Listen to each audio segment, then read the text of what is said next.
Labą dieną. Trumpai apžvelgsime pagrindinius kombinatorikos uždavinių sprendimo būdus. Sakykime, kad turime baigtinę aibę sudarytą iš n skirtingų elementų. Iš jų galime sudaryti įvairių m elementų rinkinių. Pagrindinės tokių rinkinių rūšys yra gretiniai, kėliniai ir deriniai. Gretiniais vadinami tokie elementų rinkiniai, kurie skiriasi vienas nuo kito arba pačiais elementais, arba jų išdėstymo tvarka. Pavyzdžiui, gretiniai, čia surašytieji, yra sudaryti iš tų pačių elementų, tačiau yra skirtingi, nes skiriasi jų elementų išdėstymo tvarka. O šitie gretiniai yra skirtingi, nes skiriasi pačiais elementais. Gretinių iš n elementų po m skaičių galima apskaičiuoti pagal šitokią formulę. Gretinių su pasikartojimais iš n elementų po m skaičius skaičiuojamas pagal tokią formulę. Pavyzdžiui, iš 3 elementų a, b, c po 2 elementus galima sudaryti 9 gretinius su pasikartojimais. Išspręsime porą pavyzdžių. Informatikos kabinete yra 15 kompiuterių. Keliais būdais 12 mokinių gali pasirinkti kompiuterį, prie kurio sėdės per pamoką. Kadangi svarbu ir tai, prie kurio kompiuterio mokinys atsisės, turime gretinius.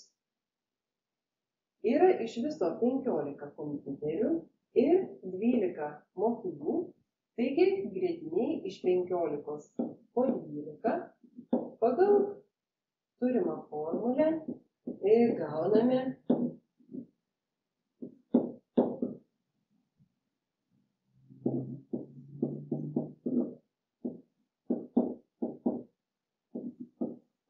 šitokią santrauką,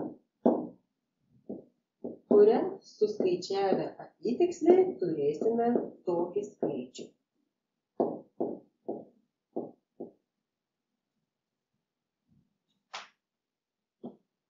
Kitas pavyzdys.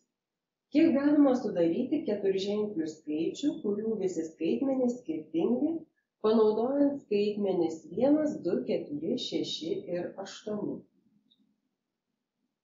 Vėlgi turime gretinius.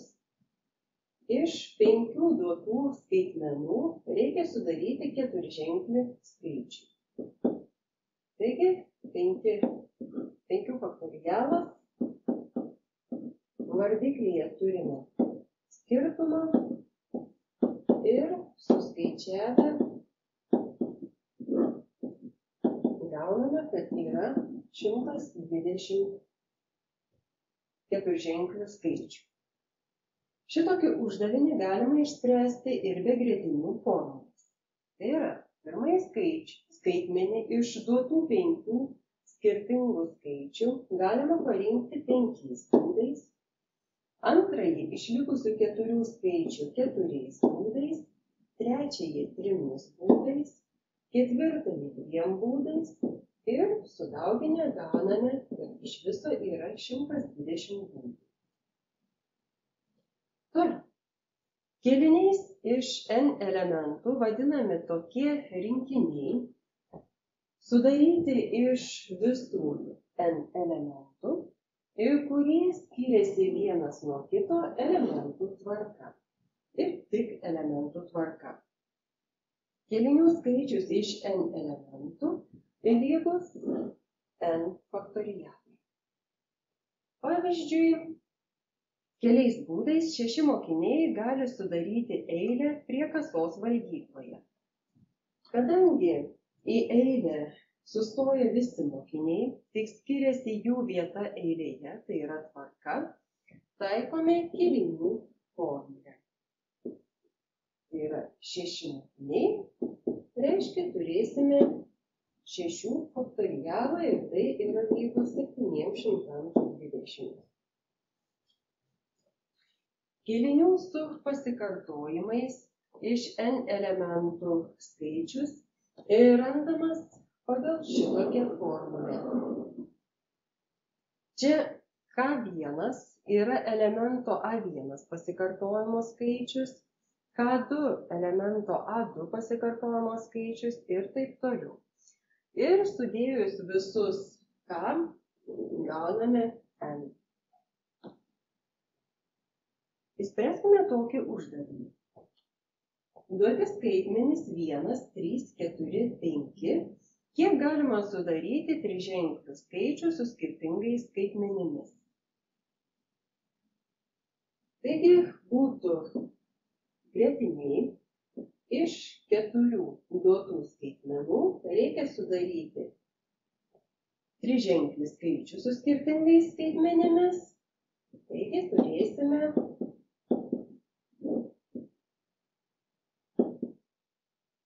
tai yra lygu 24 būdams. Kiek iš duotų skaitmenų galima sudaryti triženklių skaičių? Kadangi nieko nėra daugiau pasakyta, vadinasi, skaitmenys gali kartotis, taigi taikome gretinių su pasikartojimais formulę. Vėlgi iš 4 skaitmenų sudarome triženklį skaičių. Tai būtų 4 trečiųjų laipsnio ir turėsim 64 būdus. Kiek galima sudaryti keturženklių skaičių su skirtingais skaitmenimis? Kadangi duoti 4 skaitmenys, reikia sudaryti keturženklį skaičių, tai yra reikia panaudoti visus skaitmenis ir skaitmenės skaičių jie turi skirtis, taigi taikome kėlinių formulę ir gauname 24 būdus. Ir dar vienas atvejis, iš duotų 4 skaitmenų, kiek galima sudaryti 7ženklių skaičių, kuriuose skaitmuo vienetas pasikartoja 2 kartus, 3 ir 4 po 1 kartą, o 5 3 kartus. Kadangi panaudojami visi skaitmenys ir kai kurie kartojasi po kelis kartus, vadinasi, taikome kėlinių su pasikartojimais formulę. Reikia sudaryti 7ženklį skaičių. Vienetas kartojasi 2 kartus, trejetas kartojasi 1 kartą, ketvertas kartojasi 1 kartą ir penketas turi pasikartoti 3 kartus. Taigi, pagal formulę viską užrašome.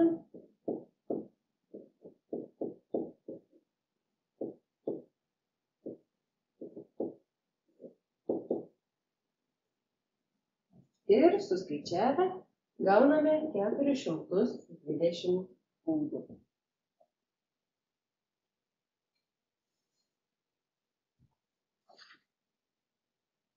Dar viena rinkinių rūšis yra deriniai. Deriniais vadinami tokie elementų rinkiniai, kurie skiriasi vienas nuo kito, nors vienu elementu. Tai yra, skiriasi tik savo sudėtimi, o elementų išdėstymo tvarka yra nesvarbi. Pavyzdžiui, čia yra užrašytas vienas ir tas pats derinys, nes elementai visi yra tie patys, skiriasi tik jų tvarka. O šitoje pusėje yra užrašyti 2 skirtingi deriniai, kadangi skiriasi vienu elementu. Derinių iš n elementų po m skaičius randamas pagal šitokią formulę. Ir yra teisinga tokia lygybė, kurią galima panaudoti sprendžiant uždavinius. Derinių su pasikartojimais iš n elementų po m skaičius atskaičiuojamas pagal tokią formulę. Panagrinėsime 2 pavyzdžius. Keliais būdais iš 15 mokinių galima išrinkti 3 mokinių komandą. Kadangi nesvarbus mokinių pasiskirstymas pareigomis ar panašiai, tai yra nesvarbi tvarka, naudojame derinių formulę. Iš viso turime 15 mokinių, reikia išrinkti 3 mokinių komandą. Tai pagal formulę turėsime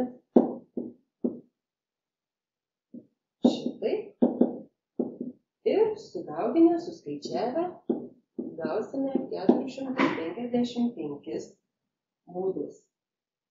Ir kitas labai panašus pavyzdys, tai yra iš 15 mokinių renkama 3 mokinių komanda, tačiau susidedanti iš pirmininko, pavaduotojo ir administratorius. Kadangi šį kartą yra svarbus mokinių pasiskirstimas pareigomis, tai yra svarbi ir tvarka, naudojame gretinių formulę. Tai yra vėlgi iš 15 mokinių renkama 3 mokinių komanda ir pagal formulę gauname šitiek galimų būdų.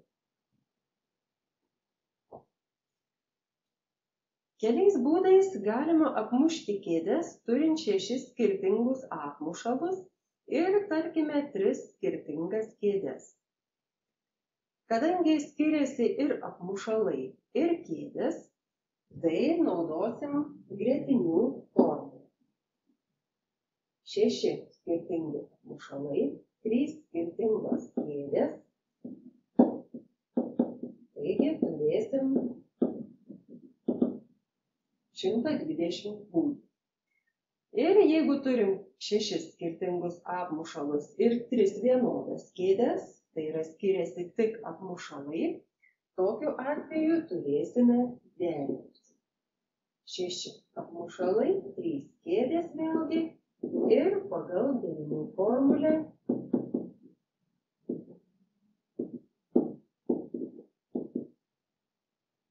gauname 20 skirtingų būdų. Dar vienas pavyzdys. Mokyklos valgykloje yra 4 rūšių bandelių. Keliais būdais galima nusipirkti 8 bandeles.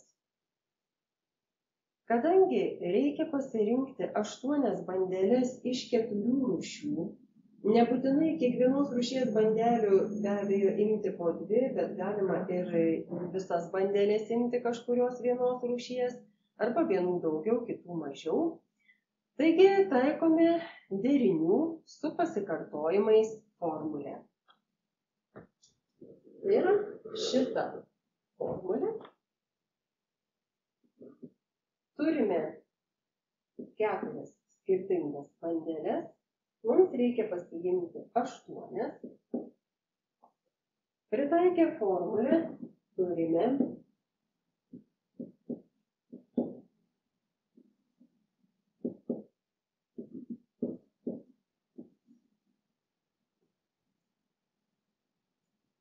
pasinaudojame derinių savybę, kad būtų paprasčiau skaičiuoti ir tokiu atveju turėsime derinius iš 11 po 3 ir suskaičiavę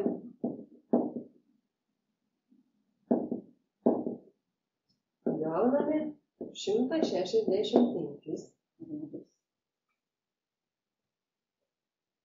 Ieškant kombinacijų skaičiaus naudojamos 2 taisyklės – kombinatorinės sudėties taisyklė ir kombinatorinės daugybos taisyklė. Pavyzdžiui, darželėje žydi 10 raudonų, 8 geltonos ir 5 baltos rožės. Kiek yra galimybių nuskinti ir sudaryti puokštę iš 7 rožių, jeigu puokštė turi sudaryti 1 raudona, 2 geltonos ir 4 baltos rožės? Kadangi į puokštę turi būti įdėta ir raudonų, ir geltonų, ir baltų rožių, tai yra vartojam žodelį ir, vadinasi, naudosime kombinatorinę daugybos taisyklę. Ir kadangi reikia iš kažkiek rožių paimti 1, 2 ar 4, tai taip pat taikysim derinius.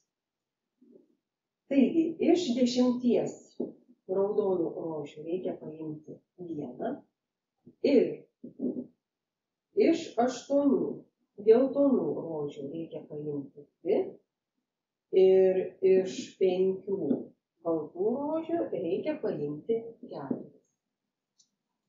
Suskaičiavę atitinkamus derinius gausime šitokius skaičius, juos sudauginę gauname 1400 skirtingų variantų, skirtingų galimybių. Kiek yra galimybių iš knygų lentynoje stovinčių 10 matematikos ir 6 ekonomikos knygų pasiimti arba 3 matematikos arba 2 ekonomikos knygas? Kadangi imamos tik arba ekonomikos arba matematikos knygos, vartojamas žodelis arba, vadinasi, naudosime kombinatorinę sudėties taisyklę. Ir vėlgi tos pačius derinius. Taigi, iš 10 matematikos knygų reikia pasiimti 3 arba iš 6 ekonomikos knygų reikia pasiimti 2. Suskaičiavę atitinkamus derinius, gauname tokius skaičius ir juos sudėję sužinome, kad tokių galimybių yra 135. Taigi tiek trumpai apie gretinius, kėlinius ir derinius bei jų taikymą.